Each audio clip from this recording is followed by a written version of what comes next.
Welcome to my YouTube channel Vichar Vigyan, जहां मिलते हैं जनमानस की समस्याओं के समाधान। आज हम बात करने वाले हैं भारतीय किसान गरीब क्यों है।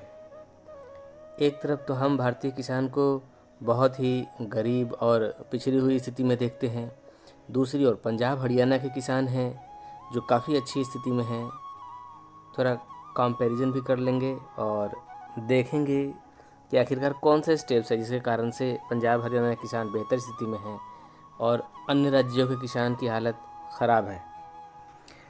किसानों की ख़राब स्थिति के लिए सबसे बड़ी जिम्मेदार है जनसंख्या।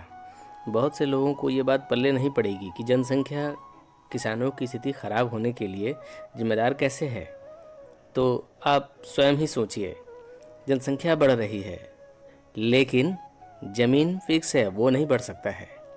नई जनसंख्या के लिए घर, दुकानें, फैक्ट्रीज़ और बहुत सारी सुविधाएं बनाने के लिए खेती वाली ज़मीनें ही धीरे धीरे कब्ज़े में आती है। शहरों का विस्तार होता है तो शहरों के विस्तार के साथ साथ नए मकान खेती वाली ज़मीनों पर ही बनाई जाती है। मान लीजिए कि एक किसान के 4 बेटे हैं तो उसकी ज़मीन के 4 हिस्से होंगे, तो जाहिर सी बात है कि प्रत्येक बेटे के हिस्से में भूमि का छोटा टुकड़ा आएगा। जो किसान पहले एक बहुत बड़ी भूमि पर कृषि करता था, उसके बच्चे अलग अलग छोटी भूमि पर खेती करेंगे और छोटी भूमि पर खेती करके कोई भी किसान संपन्न तो नहीं हो सकता है, फ़ायदे में तो बिल्कुल भी नहीं आ सकता। आने वाले समय में सरकार को ऐसे नियम बनाने पड़ सकते हैं कि शहरों का विस्तार नहीं किया सकता, खेती वाली ज़मीनें आरक्षित की जाएं, उसमें घर या दूसरी चीज़ें नहीं बनाई जा सकती है, क्योंकि जीवन जीने के लिए फसल भी तो उगाने होंगे, उसके लिए तो ज़मीन चाहिए ही चाहिए। ज़मीन के अलावा अन्य कोई विकल्प नहीं है। पंजाब हरियाणा के किसानों के संपन्न होने के पीछे बहुत बड़ी वजह यह भी है कि वह लोग बहुत बड़ी क्षेत्र पर खेती करते हैं, छोटे छोटे खेतों पर खेती नहीं करते हैं। किसान के कुछ बेटे मंडी संभाल लेते हैं और कुछ बेटे खेतीबाड़ी में लगे रहते हैं। कुछ लोग नौकरी पेशा या विदेशों में चले जाते हैं, लेकिन ज़मीन के छोटे छोटे टुकड़े नहीं करते। यूपी, बिहार और अन्य राज्यों के किसान कुछ 1 बीघा या कट्ठा में खेती करते हैं, इसके बावजूद भी खुद को किसान बोलते हैं। सरकार की नज़र में ये लोग किसान नहीं होते बल्कि खेतिहर मजदूर कहलाते हैं। और इतनी छोटी ज़मीन पर खेती करने से फ़ायदा तो बिल्कुल हो ही नहीं सकता, क्योंकि समय और मेहनत दोनों उतना ही लगना है, लेकिन पैदावार तो छोटी ज़मीन से कम ही होगी, तो फ़ायदा कैसे होगा।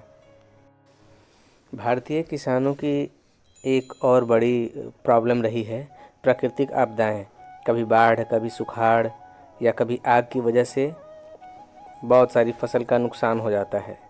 बहुत हद तक बाढ़ और सुखाड़ पे तो कंट्रोल कर लिया गया है, लेकिन आग की समस्याएं अभी भी है।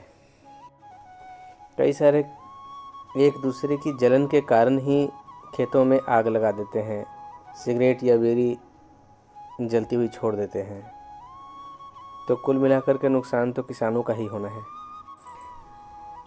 पंजाब हरियाणा के किसानों के अच्छी स्थिति में होने के पीछे एक और वजह है मंडी का उपलब्ध होना। अगर पैदावार बहुत ज़्यादा हुई तो मंडी में लोग इकट्ठा कर लेते हैं और उसको अन्य राज्यों या दूसरे देशों में भेजने की व्यवस्था लगाते हैं। यूपी बिहार के राज्यों की बात करें तो यहाँ पे सरकारें भी उतनी एक्टिव नहीं हैं, मंडी की व्यवस्था नहीं है। अगर आपके पास पैदावार ज़्यादा हो गई तो किसानों को बहुत सस्ते में बेचने के अलावा और कोई विकल्प नहीं होता है, या फिर ऐसे ही सड़कों पे छोड़ देने को मजबूर होते हैं। किसानों के कम फ़ायदा होने की एक और वजह है किसान स्वयं खुदरा बाज़ार तक नहीं जाना चाहता। बिचौलिए किसान से बहुत सस्ते में अनाज या फल सब्जियां खरीद कर बाज़ार में उसको एक अच्छे मूल्य पर बेचते हैं।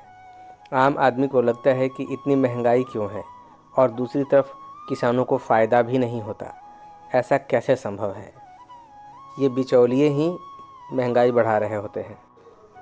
प्रत्येक किसान को चाहिए कि अपने ही परिवार के 1-2 सदस्यों को खुदरा बाज़ार में दुकान करवाएं, ताकि किसान को भी फ़ायदा हो और आम लोगों को भी थोड़ी सस्ती फसल और सब्जियां मिले।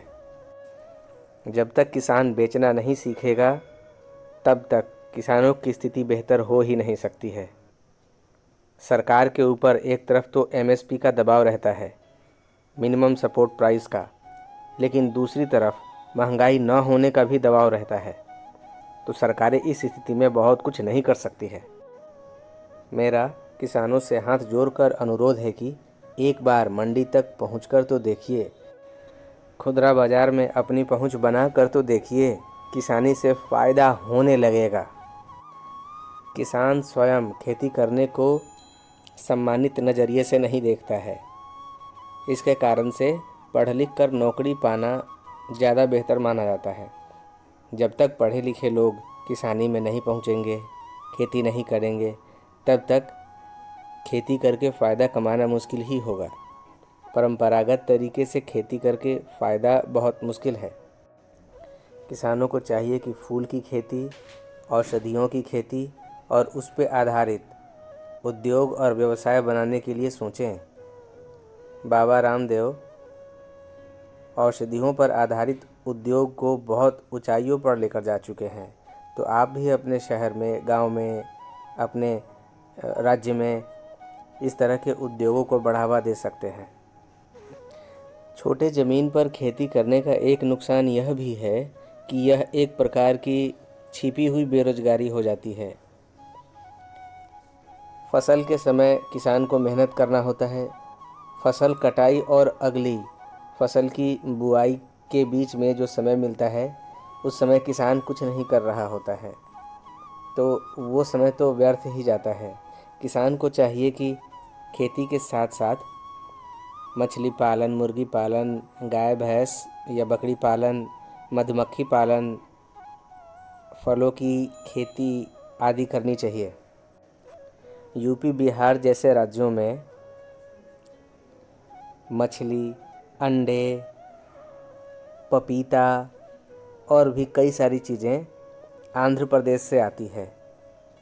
क्या ये चीज़ें यूपी, बिहार के किसान नहीं उपजा सकते हैं या जानवरों का पालन नहीं कर सकते हैं? दूसरे राज्यों से फल, सब्जियां, अंडे आना ये साबित करता है कि यहाँ भी यह एक बहुत बड़ा बिजनेस अपॉर्चुनिटी है और ये किसान लोग बखूबी कर सकते हैं और बहुत ही फ़ायदेमंद बिजनेस होगा। सरकार को भी चाहिए कि जिस तरह का उपज अपने राज्यों में सबसे ज़्यादा होता है, उससे संबंधित उद्योगों को विकसित करें। सरकार तो लगती है जैसे भांग और गांजा पी के सोई पड़ी है। प्रत्येक किसान को सोचना चाहिए, या तो वो खेती छोड़ दें या फिर खेती को नए तरीके से और वैज्ञानिक तरीके से करें। खेती में जहाँ भी बिजनेस अपॉर्चुनिटी है, उन चीज़ों को ट्राई करें। मधुमक्खी पालन के लिए अलग से जगह की ज़रूरत नहीं पड़ती है। फलों और सब्जियां जो कि दूसरे राज्यों से आते हैं, वह आप स्वयं भी उगा सकते हैं। उससे संबंधित चीज़ें सीखिए। मंडी तक पहुंचकर खुदरा बाज़ार पर अपनी पकड़ बनाइए, आपको ज़्यादा फ़ायदा होगा। सुधार करने के अलावा अन्य कोई विकल्प नहीं है। आप सरकार के भरोसे नहीं बैठ सकते। प्रत्येक राज्य में खेती और पैदावार का जायज़ा लेते रहिए और जहाँ पर पैदावार ज़्यादा है वहाँ से चीज़ें मंगा सकते हैं। जहाँ पर पैदावार कम है वहाँ पर अपनी फसल की चीज़ें भेज सकते हैं।